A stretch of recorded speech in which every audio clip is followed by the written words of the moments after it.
Peace and blessings, family. You are tuned into the Millennial Guide with me, Miss Diamond B. Frazier. It has been forever since I've done an interview. Maybe like 2019. Don't kill me. But you know, I had to come back. I had to come back with the best of the best. So nobody else but Miss Akilah Divine, girl. Hey, y'all. What's up? I'm so happy to be here. I'm impressed that you are here. I'm so excited. So I know y'all probably seen her all over social media, and I feel like a lot of people know her as an activist, Black empowerment, women empowerment, but we want to know a little something else, a little bit deeper. Like, it's dope to know that I can relate so much to a person through a screen, but to have you actually face to face, and now we can find out a little bit more. Yes.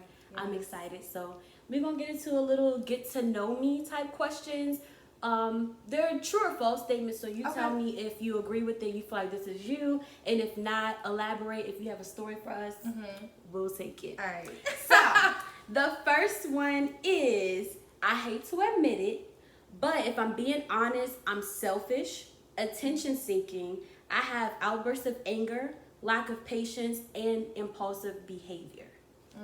Disagree. You disagree? Disagree. Why? So even think about in relationships.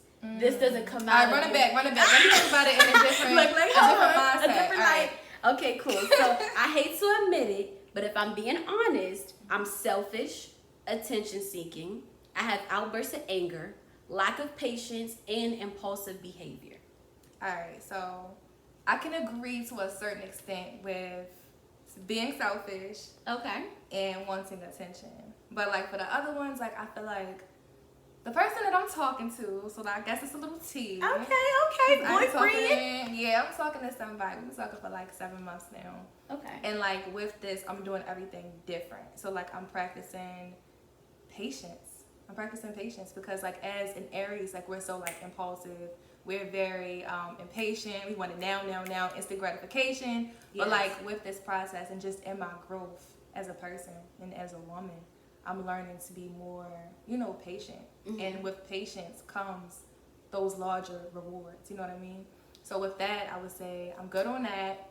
As far as like being selfish, like I'm a little selfish. Okay, I'm a little selfish. That's very honest because I feel like I don't want to share my person. Like you could have friends, family, all of that, but like it's just it's boundaries. I would say that. Okay. It's certain boundaries. Like you shouldn't be hanging with another female as much as you hanging out with me. Like that's a little weird. But it's still okay. Nah. So, and this is the thing, like, oh, I had a best friend, this person's been here before you even came here, so you're expecting me to no longer have a relationship with this person now that you're here. Is that what you're saying? Alright, so look, I guess this is a story. Okay. Because like, or situation basis. So basically, I feel like I don't trust the best friend system. Girl. I do not trust my so first sis, of all, I don't my trust, bro. I don't like that. Me either. I don't like that because a lot of times, I know when I was younger, like middle school, we used to do that stuff when you like somebody. And then that's just carried on into adulthood. And people be faking like, oh, that's my best friend. Like, why is it your best friend though? Did she like you before? And then you wasn't feeling the same. So then y'all was like, okay, let's be friends. Or that became your bro because he tried to talk to you and it didn't work. So then he's like, all right, I gotta have you in some type of way. Let me just be your brother. Like it be backstories behind stuff sometimes. Exactly. But if it's genuine, like, nah, that's really my best friend. We never tried to talk to each other before. She never came on to me. I'm fine. Okay. But I feel like it just requires a conversation. Like I'm a very honest, upfront, blunt person. Like, tell me what's up. Like, what am I getting myself into? And let me have the opportunity to decide if this is what I can or can't deal with. Right. I don't like surprises. But how about hanging out one-on-one? Is that okay? That's their friends one-on-one. Like, what is the extent? What is the extent of the friendship? Like, how can I really be friends with somebody if I can't even hang out with them? You telling me I can sporadically text them? Like, what is that boundary?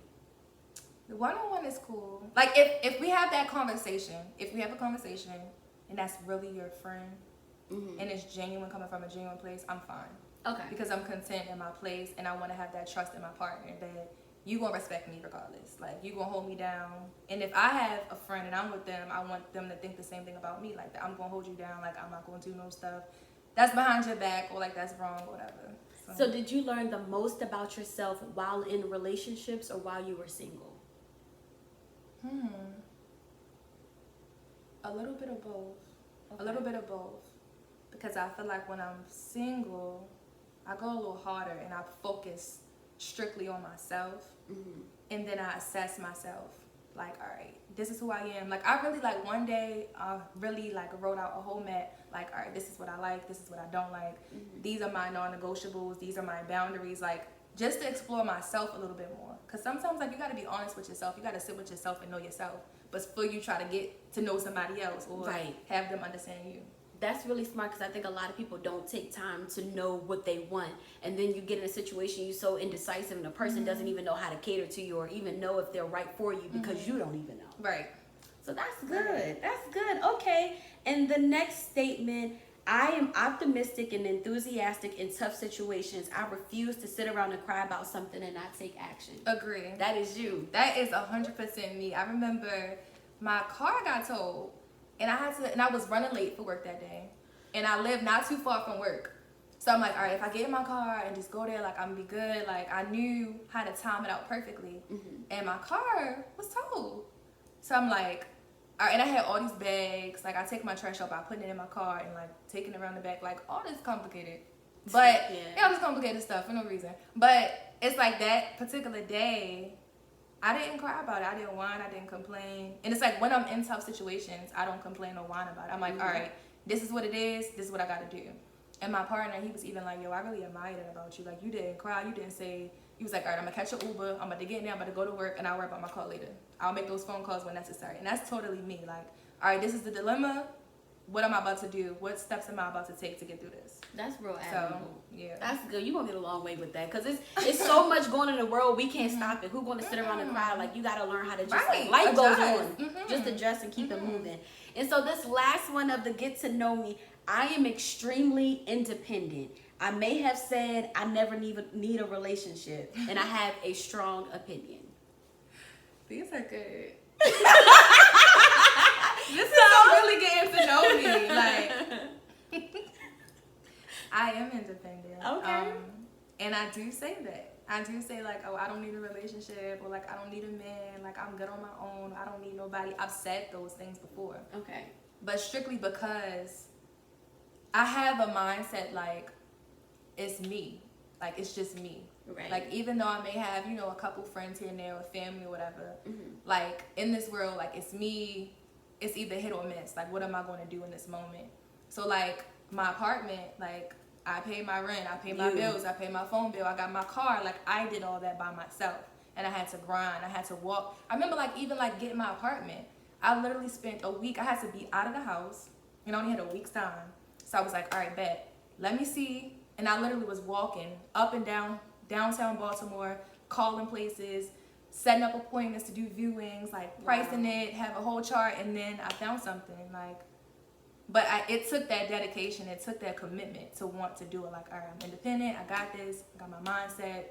What's up? How we moving? Right, that's good. But then that could make you say, why do I need a relationship? I don't need no relationship, because you're so used to doing so much on your own, and you know you have that strength within you. Like, if your back is up against the wall, you're gonna make it happen.